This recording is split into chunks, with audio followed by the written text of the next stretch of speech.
here today with Dr. Allyn Walsh, Chair of the Working Group on Faculty Development. Welcome, Dr. Walsh. Thank you for joining us. Not a problem, Alex.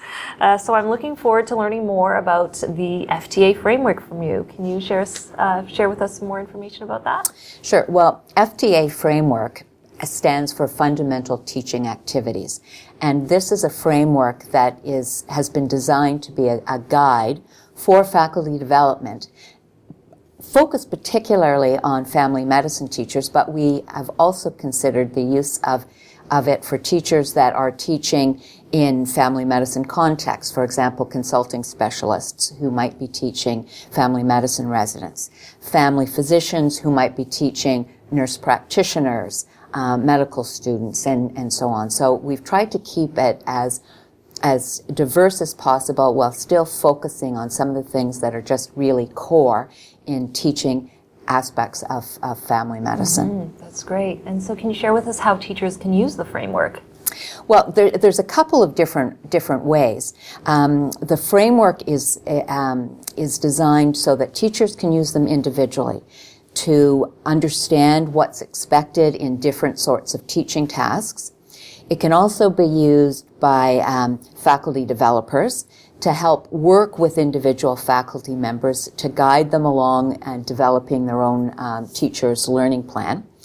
It's also, we think, going to be really useful in allowing the development of coherent and cohesive faculty development curriculum so that people can see what all of the different activities are that teachers actually need to do and prepare a curriculum to meet those needs. Mm-hmm. And I see the framework contains a lot of information about tasks, domains, and activities. So can you explain to us a little bit more about that? Yeah. So in thinking about what it is that teachers do, we were first charged with thinking and defining competencies for teachers. But pretty clearly, we understood that competency frameworks, although there's many excellent ones in the literature, very helpful, very useful, and often with excellent theoretical underpinnings. But we felt that they really didn't describe the day-to-day activities of what our teachers are doing. And we wanted to translate this into a way that was going to be intuitive and understandable for our teachers and for the faculty developers that are leading them. So it was quite an endeavor to try and figure out all of the different sorts of teaching things that our teachers are involved in. But what we did was we describe 3 different domains in which teachers may work. A clinical preceptor is probably the one that people think of first, teaching in the clinical setting. The second domain is teaching outside the clinical setting. So that would be things like lectures, small groups, tutorials, online, simulations. So any teaching that happens outside the presence of a patient or patients. And then the third domain is that of educational leader, because we recognize that our teachers are involved not just in working with learners, but also in developing curriculum and leading programs. So those are the 3 domains. Each one is divided into 1 or 2 different tasks, and then each task has a listing of what the FTAs are, the fundamental teaching activities that describe the day-to-day activity of a teacher. Mm-hmm. So looking at the FTA framework, one of the things I was really struck by and wanted to learn more about was the competency coach idea. Can you share a little bit more about that? So that's, I think, one of the tasks within the framework. It's interesting because it's perhaps a little bit different than some of the way we've normally thought. So in the domain of clinical preceptor, there are 2 tasks.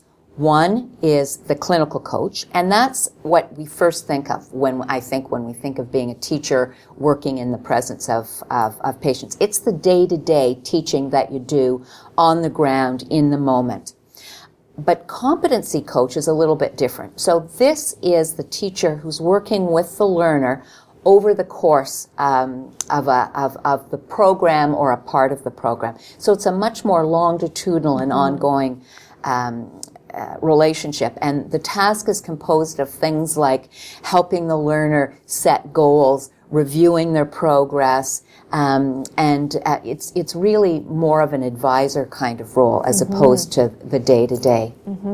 And so what about the difference between the educational programmer and the educational administrator? Okay, so this was probably one of the most challenging domains for us to describe and tease apart the different activities.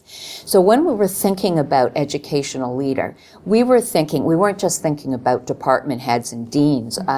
Obviously, we were trying to interpret this for what we do as site directors, as curriculum leads, developing portions of the program. So the educational programmer task is all about developing the educational program, implementing the educational program, whether that be very large or very small, and assessing the outcome of that.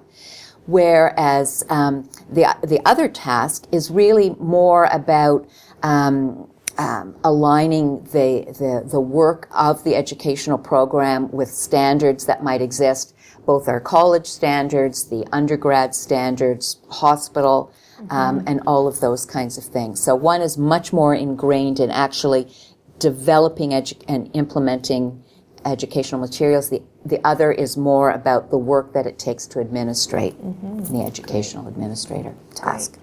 And so beyond the framework, has the working group developed any other resources that teachers can access, and how would they access those? Okay, so we've got a good start on that. As you know, the FTA framework is on our college website, easily Googled, or you can go to the section for teachers. So along with it there, we now have a number of tools that I think will be helpful for programs as they go forward in using the framework. One of the things that we have is we've developed a slide set, and people who might want to be presenting about the FTA framework can take these slides and use them, manipulate them to suit their particular context. It also is as a helpful explanation just in itself if you just wanted to read it. We have a list of frequently asked questions. We've identified the things that seem to come up most as we've been taking this around the country. So we think that may be helpful both for people to read but also for people to prep themselves for a presentation. We've drafted a template for a teacher's personal learning plan and how to use the framework to identify some learning goals and some strategies to help them meet the learning goals as they develop as teachers.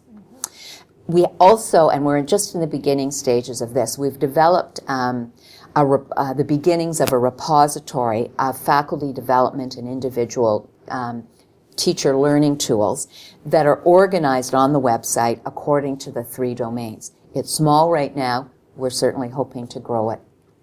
That sounds really interesting, Allyn. What are you and the working group hoping as the FTA framework rolls out? Well, we're very ambitious for the framework. We think it holds a lot of potential. So what we would love to see that teachers all across the country find this and use this to guide their own personal development and reflection on what they've been doing. We're really hoping that we'll begin to see really well-developed and well-coordinated faculty development activities that have been organized using the FTA framework. And we're hoping that some of the terminology that we use really becomes a part of the way we talk in family medicine. And I guess my last hope is I think that this holds a lot of potential outside of family medicine as well, too. So and family medicine in Canada, what I would really love to see, and I think the working group is right with me with that, is we would love to see this be a framework that can be used by medical teachers in many different contexts, not just in Canada, but internationally as well, too. So that's pretty darn ambitious, but, if you ask for my hopes, that's what I would say. It is ambitious, but seeing what you've already been able to accomplish as a working group, I feel like the sky's the limit. So I'm looking forward to seeing what happens with the framework moving forward. Thanks, Alex. Thank you very much for joining us. And if you haven't checked out the FTA framework on the CFPC website yet, please ensure that you do. Thank you.